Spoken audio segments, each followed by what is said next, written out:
Una mujer andaba errante por el desierto. Llevaba con ella a su hijo y tenía un recipiente con agua, un odre lleno de agua, pero pues al paso del tiempo el agua se agotó, y en medio del desierto eso significaba la muerte. La mujer, no queriendo ver cómo moría su hijo, lo puso en una sombra que encontró y se fue a sentar esperando la muerte del niño y para después morir ella. Parece que en esas circunstancias no hay esperanza. Esta mujer se llamaba Agar, una mujer que había sido sierva de Abraham. Pero en esas circunstancias, cuando estaban a punto de morir, pasó algo. Dios le hizo ver una fuente de agua. Tomó agua, en su odre lo rellenó y pudieron pues salir del desierto.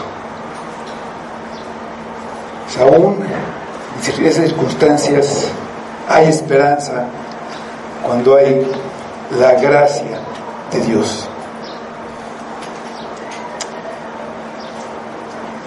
Y vamos a ver que aún hay esperanza. Vamos a el libro del profeta Zacarías, capítulo 3.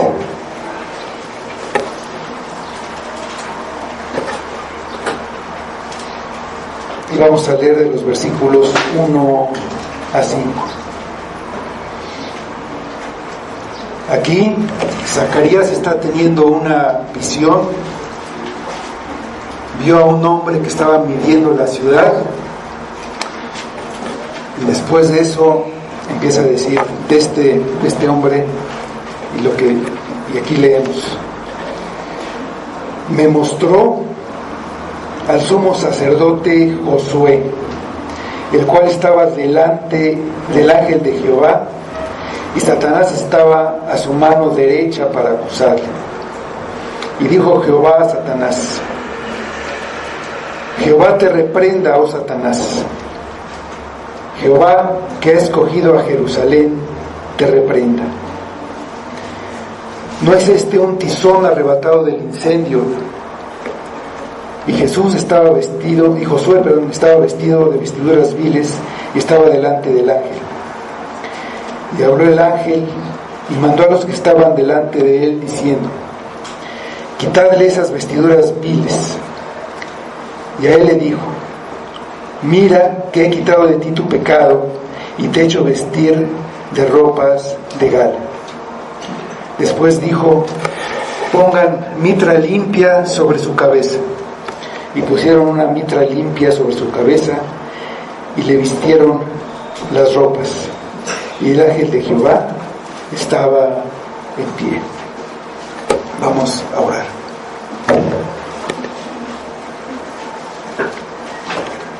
Señor,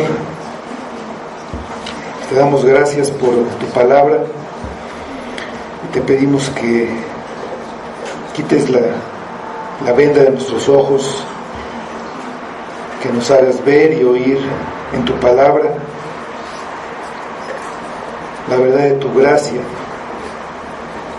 la verdad de tu santidad, también nuestra condición, nuestra maldad, y cómo estamos delante de ti siempre. Ayúdanos, Padre, obra por medio de tu palabra, y que se haga tu voluntad en tu pueblo, en tu iglesia, que se haga aquí en la tierra como se hace ya en el cielo. le pedimos para tu gloria y le pedimos en el nombre de Cristo. Amén. Bueno, como leíamos en la lectura del Antiguo Testamento, el pueblo de Judá fue llevado a cautiverio a Babilonia, y eso sucedió en 3 etapas. La primera, bajo el rey Joacim; después en el reinado de Joaquín, que era hijo de Joacim; y la última bajo el reinado de Sedequías, que era hermano de Joaquín. A pesar de las advertencias de los profetas, leíamos la advertencia de Jeremías, pero a pesar de esas advertencias y de que ya habían sufrido la invasión y el cautiverio de una parte de la población a mano de los caldeos, el pueblo se burlaba de los mensajeros que Dios les enviaba. No se arrepentían, su rebelión aumentaba y ya no hubo remedio. Vamos a el libro segundo de Crónicas, capítulo 36, versículos 15 a 21.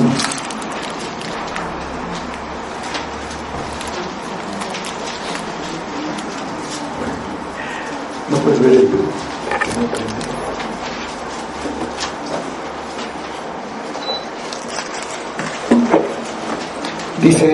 Dice así esta escritura: y Jehová, el Dios de sus padres, envió constantemente palabra a ellos por medio de sus mensajeros, porque él tenía misericordia de su pueblo y de su habitación. Mas ellos hacían escarnio de los mensajeros de Dios y menospreciaban sus palabras, burlándose de sus profetas, hasta que subió la ira de Jehová contra su pueblo y no hubo ya remedio. Por lo cual trajo contra ellos al rey de los caldeos, que mató a espada a sus jóvenes en la casa de su santuario, sin perdonar joven ni doncella, anciano ni decrépito, todos los entregó en sus manos. Asimismo, todos los utensilios de la casa de Dios, grandes y chicos, los tesoros de la casa de Jehová y los tesoros de la casa del rey y de sus príncipes, todo los llevó a Babilonia. Y quemaron la casa de Dios y rompieron el muro de Jerusalén y consumieron a fuego todos sus palacios y destruyeron todos sus objetos deseables. Los que escaparon de la espada fueron llevados cautivos a Babilonia y fueron siervos de él y de sus hijos hasta que vino el reino de los persas, para que se cumpliese la palabra de Jehová por boca de Jeremías, hasta que la tierra hubo gozado de reposo, porque todo el tiempo de su asolamiento reposó hasta que los 70 años fueron cumplidos. Se cumplieron los 70 años y el pueblo comenzó a regresar, también en 3 etapas. La primera, poco después de que los persas conquistaron a Babilonia, el rey Ciro devolvió los utensilios del templo a Sesbazar, príncipe de Judá, y regresaron algunos de los hijos de los que fueron llevados cautivos por Nabucodonosor. La segunda etapa se dio en el 7º año del rey Artajerjes, bajo la dirección de Esdras, y la última 13 años después bajo Nehemías. El ministerio del profeta Zacarías se dio después de este primer regreso. Él fue contemporáneo del profeta Ageo, y él mismo, Zacarías, fecha las revelaciones que recibió en el segundo año del rey Darío. Al principio del libro podemos ver esto. Este era un tiempo muy difícil para Judá, para la nación de Judá. No hay esperanza en ese tiempo tan difícil. La visión de Zacarías nos lleva a una época de las más terribles y devastadoras en la historia de Israel. Algunos del pueblo de Dios regresaron a la ciudad de Jerusalén.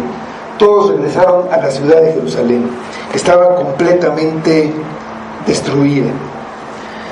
Después de estar ellos 70 años cautivos en Babilonia, porque el juicio de Dios había caído sobre ellos como resultado de su rebelión y de su idolatría. Todos los juicios que les fueron advertidos en Deuteronomio habían venido, y el peor juicio posible se había dado. Muchos murieron asesinados, los que quedaron con vida fueron hechos esclavos, las familias fueron separadas, la ciudad destruida y saqueada. El templo fue derribado y quemado. El muro que protegía la ciudad también estaba derrumbado. Solo había en Jerusalén inútiles escombros carbonizados que recordaban lo que ahí había pasado. Tras el decreto de Ciro, los israelitas que habían regresado a Jerusalén tendrían que reconstruir el muro, el templo y sus vidas de entre las cenizas. Bajo el liderazgo de Zorobabel, de Josué, el sumo sacerdote, y Esdras, empezaron a reconstruir. Lo primero que debían hacer era reconstruir un altar para ofrecer sacrificios y poder restablecer el culto a Dios y renovar su presencia entre ellos. Eso debía ser su prioridad. Y lo hicieron. Después comenzaron a edificar el templo y estaban conmovidos cuando construían los cimientos. Los más ancianos, algunos quizá habían visto el primer templo, lloraban al compararlo con la grandeza que había tenido ese primer templo que construyó Salomón. Aunque este era mucho más modesto, sería suficiente para establecer el culto y la completa adoración a Jehová. Eso se puede leer en detalle en Esdras capítulo 3. Pero inmediatamente, no lo vamos a leer ahora, empezó una tremenda oposición de parte de las naciones vecinas, enemigos jurados de Israel, que trataban de desalentar a Jehová y de disuadirlos de su idea de reconstruir el templo.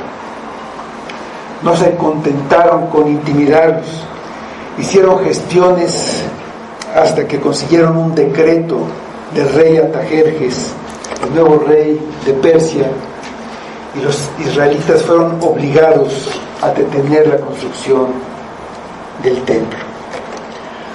Con el paso del tiempo, el pueblo dejó de preocuparse por el templo y puso su atención y energía en reconstruir sus propios hogares y satisfacer sus propias necesidades, que eran muchas. La construcción del templo era cada vez más improbable. Pero Dios había levantado 2 profetas en el segundo año del rey Darío, los profetas Ageo y Zacarías, para amonestar a los pobladores de Jerusalén para motivarlos y llevarlos a poner otra vez su atención en la reconstrucción del templo. Sin embargo, había muchas dificultades y muchos motivos de desaliento que la palabra de Dios dada por los profetas debía superar si es que el pueblo iba a perseverar en la difícil tarea que les esperaba y que parecía imposible.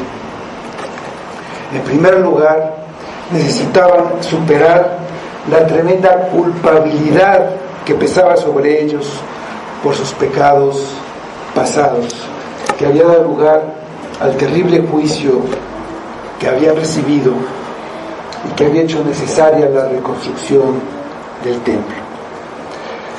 Necesitaban además tener una confianza absoluta de que el Dios Santo, a quien habían ofendido tan groseramente, todavía estaba con ellos durante el enorme esfuerzo que debían hacer. Ellos habían dejado la casa de Dios abandonada, volviéndose a los asuntos de la vida y a cosas mundanas. Ahí estaban sus pecados pasados y estaba su falta de fe mostrada en su fracaso de reconstruir el templo durante este último tiempo. Después de eso, Dios tendría todavía misericordia de ellos al no tener muralla que los protegiera ni ciudades fortificadas a su alrededor. Estaban completamente vulnerables y expuestos a los ataques de los enemigos que los rodeaban. Lo que necesitaban era tener la seguridad de que Dios los protegería mientras ellos estaban ocupados en la reconstrucción del templo. Por ahora tenían su seguridad física asegurada, se dejaban las cosas como estaban y simplemente vivían así. Sus enemigos los dejarían en paz. Pero si se ponían a reconstruir el templo, inevitablemente empezaría la oposición, tanto física como espiritual. Lo que necesitaban era un ánimo continuo ante la constante amenaza. Por último, tenían que estar seguros que Dios aceptaría la intercesión a favor del pueblo de un sumo sacerdote que estaba tan contaminado como cualquiera del pueblo.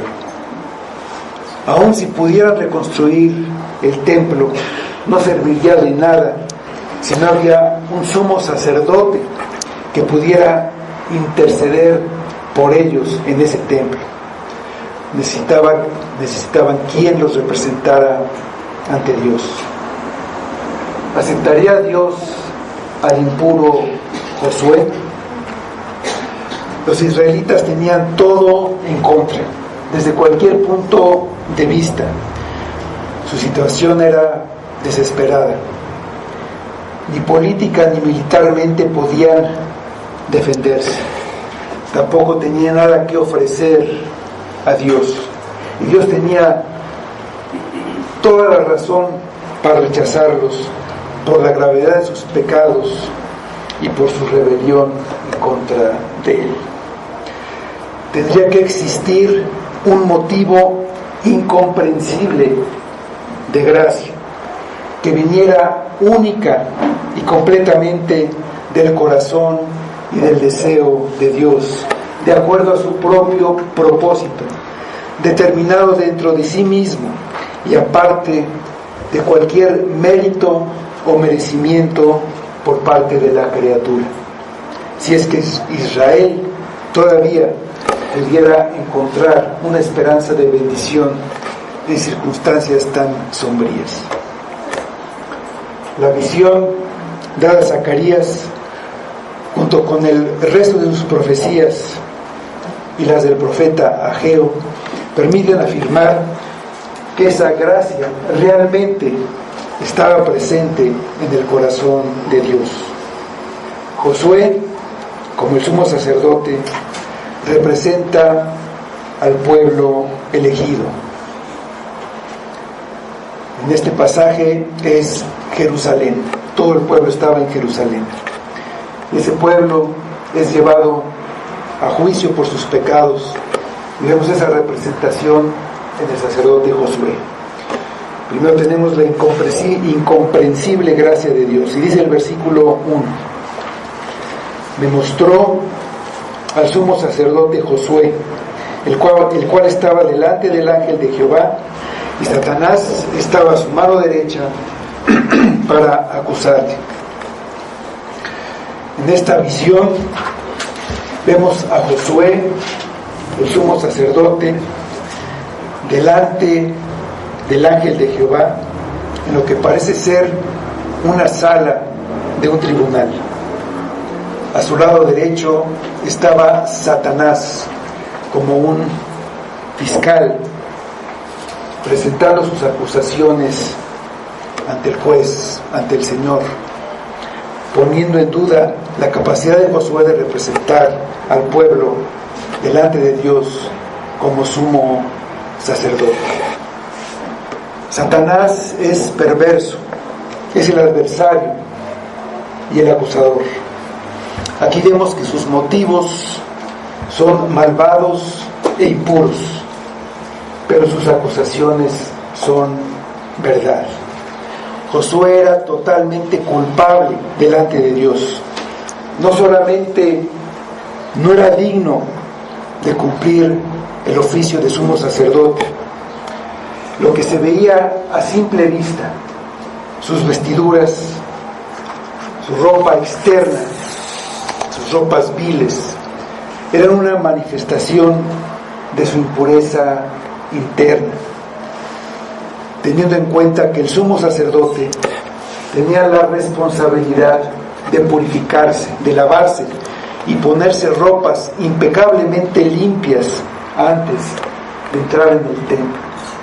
Un sacerdote no se atrevería a entrar en el templo de una manera descuidada, llevando vestiduras comunes.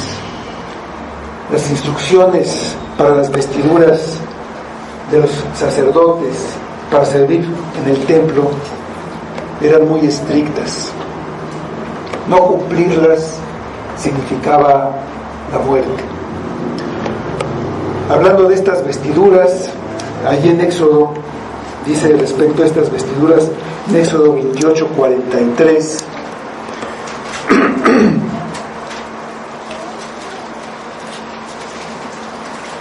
está hablando de estos vestidos, de estas vestiduras, y dice: y estarán sobre Aarón y sobre sus hijos cuando entren en el tabernáculo de reunión o cuando se acerquen al altar para servir en el santuario, para que no lleven pecado y mueran.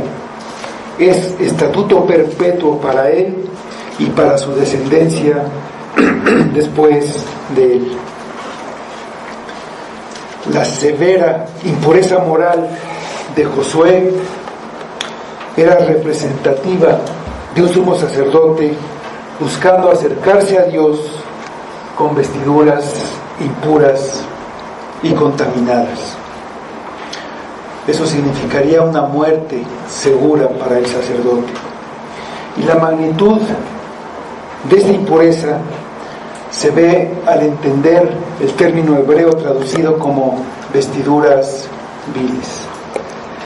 Literalmente, la idea comunicada con esas palabras es que Josué estaba llevando ropa que estaba cubierta con excrementos humanos.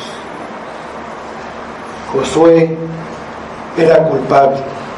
Un sacerdote no podía ni siquiera tocar cosas impuras. Debía tener cuidado de no contaminarse. Él era responsable de purificarse y él estaba inmundo. El hecho de que el ángel de Jehová no dijera nada para declarar la inocencia de Josué, y el profundo silencio de Josué lo confirma. Dice el versículo 3: y Josué estaba vestido de vestiduras viles y estaba delante del ángel. En otras palabras, Josué estaba completamente contaminado, ritualmente impuro, inmundo, impedido de interceder por el pueblo. Las acusaciones de Satanás son realmente legítimas, a pesar de que él las presenta como un opositor a Dios, que quiere que Dios no cumpla su voluntad en Israel y por medio de Israel. El argumento de Satanás sería así: ¿cómo puedes tú, el Dios santo y el creador de todas las cosas, permitir que este miserable, inmundo, impuro y sucio desgraciado sirva efectivamente como un mediador entre tú y el pueblo? No puedes permitirlo a menos que quieras comprometer tu santidad. Josué está completamente en silencio a lo largo de toda la acusación. No tiene ninguna explicación, no puede decir nada en su defensa, porque realmente él es culpable, está totalmente contaminado, impuro. No puede responder. La evidencia está ahí sobre él. La ropa cuenta la historia completa. Él ha vivido sumido en la inmundicia, contaminándose. Está completamente derrotado en el tribunal. La única esperanza de Josué no estaba en él, estaba en el ángel de Jehová, si es que de alguna manera podía encontrar alguna manera de justificarlo.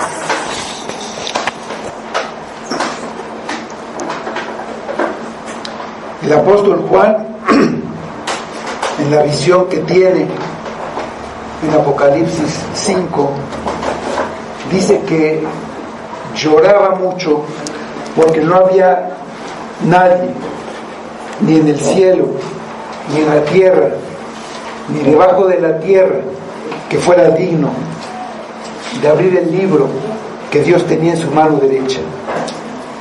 Nadie era digno. Entonces vio al Cordero inmolado. Él era digno, el único digno que podía tomar el libro y abrirlo. Había una esperanza para Josué. Él no era digno, ni ningún hombre, ni ningún ángel, ni ninguna criatura, pero el Cordero sí. Era una esperanza que estaba fuera de su voluntad y de su capacidad. Dependía de la soberana gracia del Cordero. Dice el versículo 2: y dijo Jehová a Satanás: Jehová te reprenda, oh Satanás.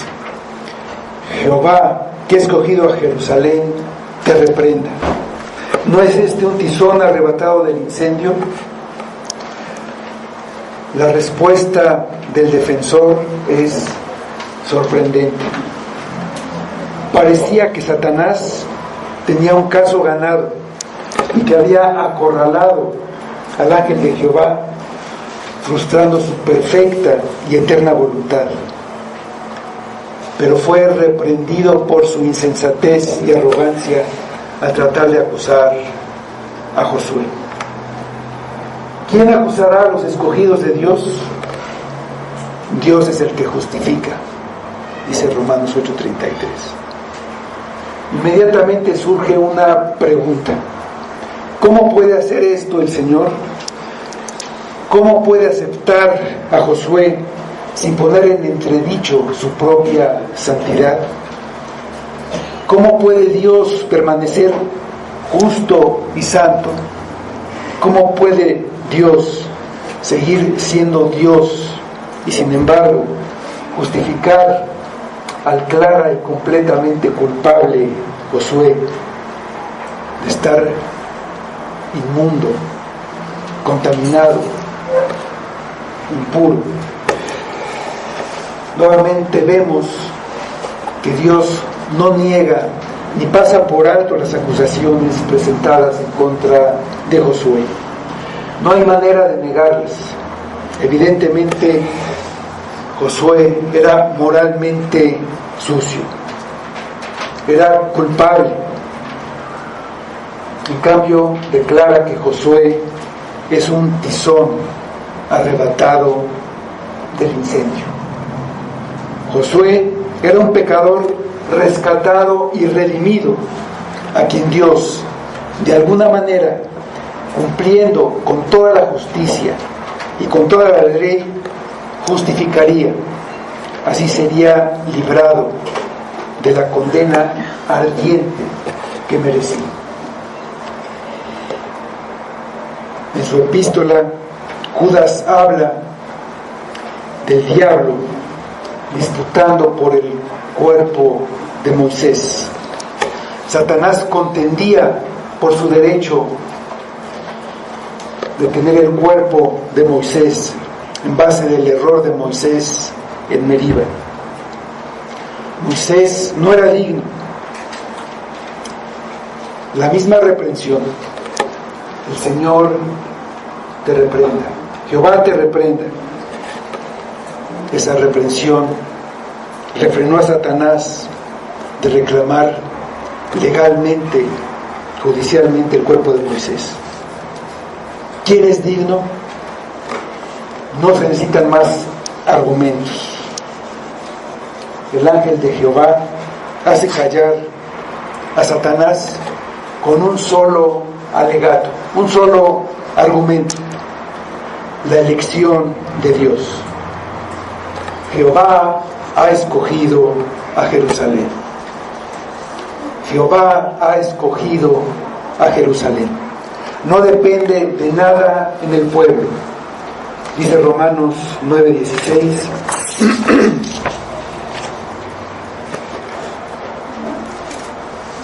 Dice: así que no depende del que quiere ni del que corre, sino de Dios que tiene misericordia. Después de la declaración de que Josué es un tizón arrebatado del incendio, el ángel de Jehová se dirige a sus siervos que estaban presentes ahí en el tribunal. Dicen los versículos 4 y 5. Y habló el ángel de Jehová y mandó a los que estaban delante de él diciendo: quitadle esas vestiduras viles. Y a él le dijo: mira, que he quitado de ti tu pecado y te he hecho vestir de ropas de gala. Después dijo: pongan mitra limpia sobre su cabeza.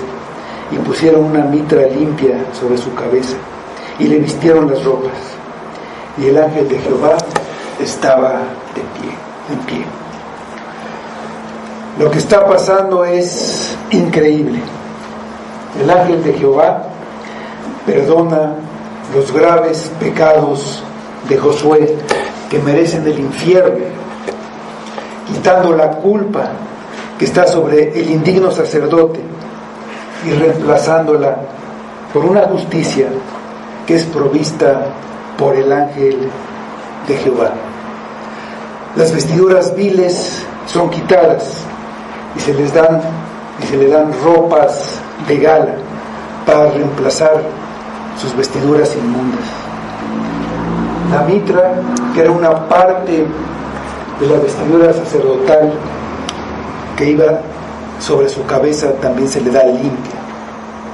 De la cabeza a los pies fue cubierto por ropas adecuadas para estar en una celebración.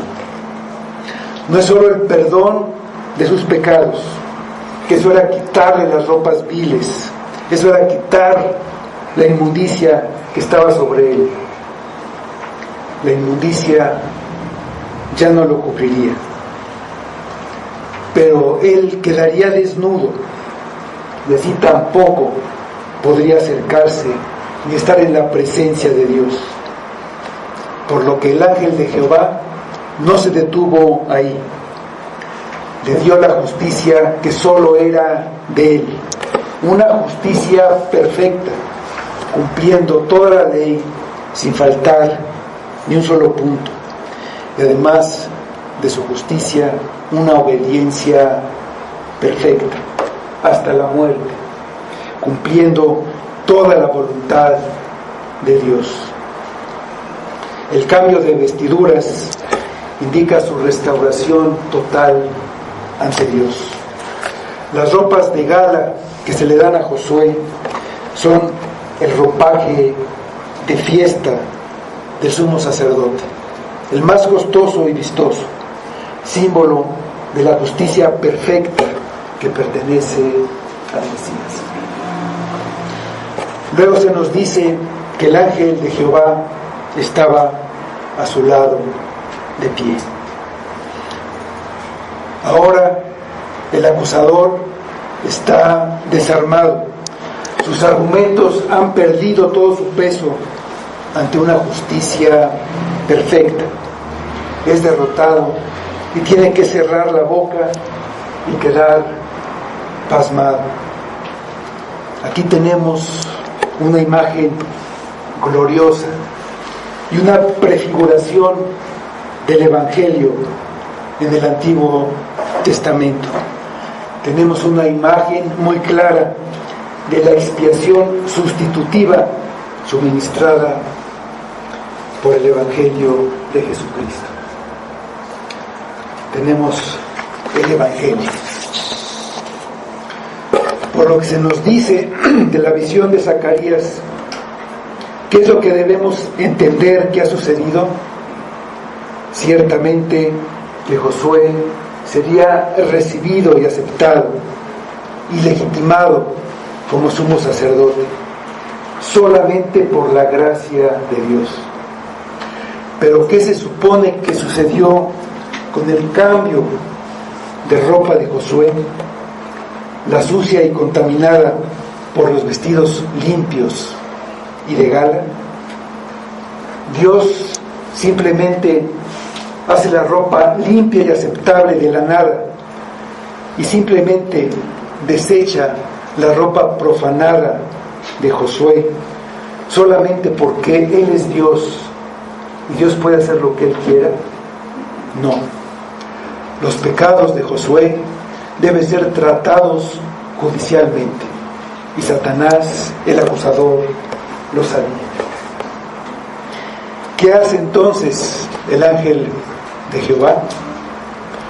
Él proporciona su propia justicia legítima para dar a Josué, y él mismo expía los pecados que Josué ha cometido y que han contaminado sus vestiduras. En otras palabras,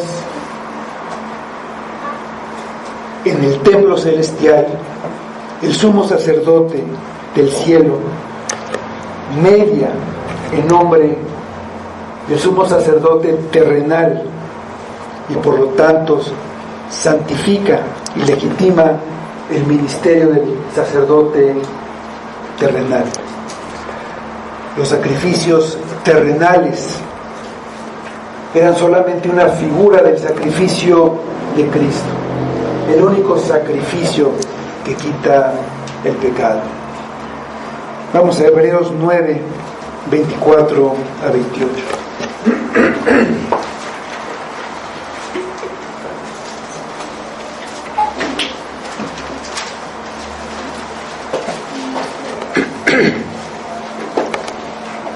Dice Hebreos 9, 24 a 28. Porque no entró Cristo en el santuario hecho de mano, figura del verdadero, sino en el cielo mismo, para presentarse ahora por nosotros ante Dios, y no para ofrecerse muchas veces, como entra el sumo sacerdote en el lugar santísimo cada año con sangre ajena. De otra manera, le hubiera sido necesario padecer muchas veces desde el principio del mundo. Pero ahora, en la consumación de los siglos, se presentó una vez para siempre por el sacrificio de sí mismo, para quitar de en medio el pecado. Y de la manera que se ha establecido para los hombres, que mueran una sola vez, después de esto el juicio, así también Cristo fue ofrecido una sola vez para llevar los pecados de muchos, y aparecerá por segunda vez, sin relación con el pecado, para salvar a los que le esperan. Con los lentes del Nuevo Testamento y del Nuevo Pacto podemos entender mejor que el ángel de Jehová provee una justicia para Josué y para todo el pueblo de Dios, tomando las vestiduras viles para ponérselas él y así recibir el pecado por todos los pecados en su propia persona. Al leer el Antiguo Testamento, en muchos lugares encontramos al ángel de Jehová y vemos que recibe el mismo trato, el mismo honor, respeto y adoración que solo se le debe a Dios. Esto se debe a que el ángel de Jehová es Dios mismo. Y mirando desde el Nuevo Testamento hacia atrás, nos damos cuenta de que el ángel de Jehová es el Señor Jesucristo. No debemos pensar que Cristo entra en la escena de la historia en su encarnación. En la creación, Él estaba ahí. Él es eterno. No fue creado. Él es Dios.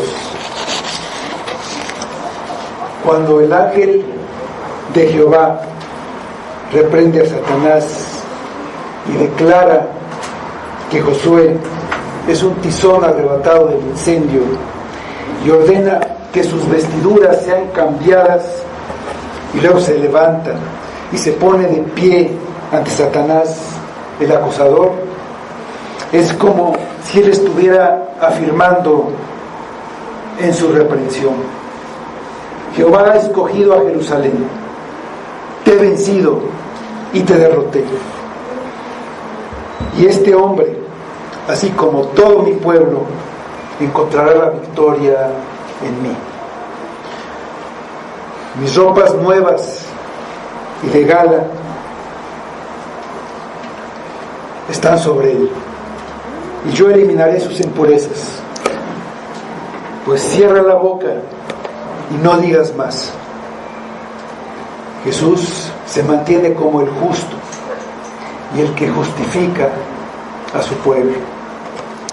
Como Josué, el sumo sacerdote, todos estamos naturalmente sucios y contaminados a los ojos de Dios. Nuestra justicia natural está tan manchada por el pecado que nuestras mejores obras, nuestras mayores justicias, son como trapos de inmundicia a la vista de Dios. Nuestro exterior, lo que se puede ver, es solo un débil reflejo de toda nuestra corrupción, suciedad y pecado que hay en nuestro interior. Sale de nuestro corazón y pronto contamina las ropas que nos pongamos, por más limpias que estén.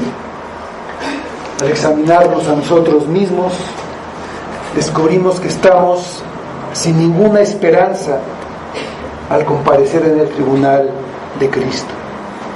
especialmente cuando consideramos la pureza y la naturaleza santa de Dios. Como Josué, somos naturalmente incapaces de defendernos a nosotros mismos debido a nuestra evidente culpa y contaminación. Nuestras bocas están cerradas ante Dios, y en el momento en que pensemos en decir algo, pero yo, en cualquier sentido positivo, la realidad de la santidad de Dios y la realidad de nuestra condición sucia nos obliga a permanecer en silencio. Somos incapaces de representarnos a nosotros mismos ante el tribunal de Dios. No tenemos ningún argumento. Además de nuestra naturaleza corrompida, hemos pecado por nosotros mismos y nos hemos rebelado contra Dios. No hay nada en nosotros que hable a nuestro favor. Como con Josué, Dios es misericordioso con los que reconocen su impureza sin dar excusas y vienen a Él en busca de la gracia gratuita. Dios generosamente perdona a los pecadores que humildemente vienen a Él en busca de misericordia y gracia. Esa es la gloria del Evangelio. Jesús vino a morir por pecadores, y mientras estamos naturalmente callados al considerar nuestra propia justicia personal, Él nos da su justicia libremente, la cual Él mereció en su propia encarnación y su vida de santidad y pureza. Él quita nuestros pecados, habiéndolos clavado en la cruz, donde llevó la ira y el juicio de Dios, y fue ejecutado como una expiación sustitutiva en nuestro lugar. Y esto es lo que Pablo nos dice en Romanos 8, que nadie puede acusar a los elegidos de Dios, porque Dios los ha justificado en Cristo. Y los que quieran presentar una acusación contra ellos tienen que hacerlo contra Cristo, cuya justicia llevamos sobre nosotros. En Cristo tenemos un sumo sacerdote que ha entrado más allá del velo del tabernáculo celestial, dándonos un acceso completo y libre a Dios en todo momento. El sacerdote terrenal tenía que lavar y cambiar sus vestiduras antes de entrar al tabernáculo terrenal.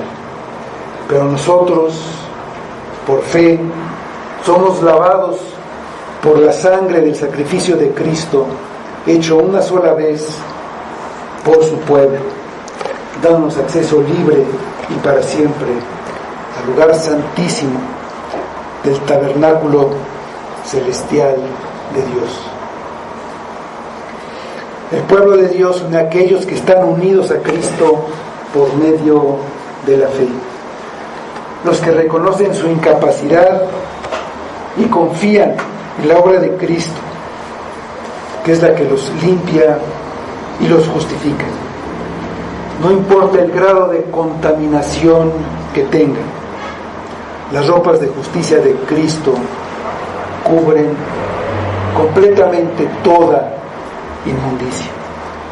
Cuando Dios ve a un pecador vestido con esas ropas de gala, lo que ve es la justicia y la limpieza de Cristo, y Dios se deleita con ellos. Son trofeos de la gracia de Dios, absueltos gratuitamente porque están en Cristo. Los que no están en Cristo, los que no confían en Cristo y no se han arrepentido de sus pecados, y no están dispuestos a dejarlos, están miserablemente inmundos a los ojos de Dios. Mírate en el espejo de la palabra de Dios y te darás cuenta de lo grave de tu contaminación. ¿Quién responderá por ti cuando mueras y estés ante Dios en el tribunal en el que debes dar cuenta por tus pecados? ¿Piensas que tú puedes? ¿Qué puedes argumentar? ¿Que no hiciste lo que hiciste? Ahí no podrás mentir. Dirás las cosas buenas que hiciste. Lo mejor que tengas está contaminado por el pecado y tus motivos equivocados te hundirán todavía más. No pienses ni por un momento que tú puedes defenderte en el tribunal. El brillo de la santidad de Dios te hará caer sobre tu rostro y tu boca será cerrada ante Dios. La vida que has vivido en este mundo hablará por ti y serás condenado para toda la eternidad.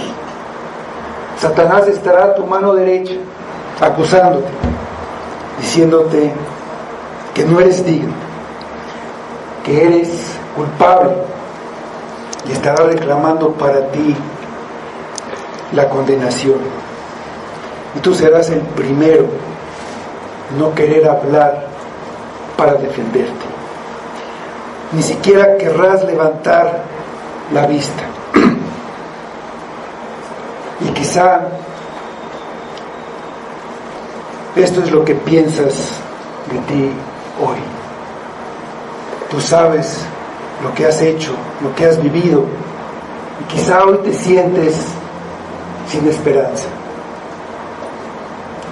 Pero aún hay esperanza. Si vas a Cristo ahora, entonces serás como un tizón arrebatado del incendio.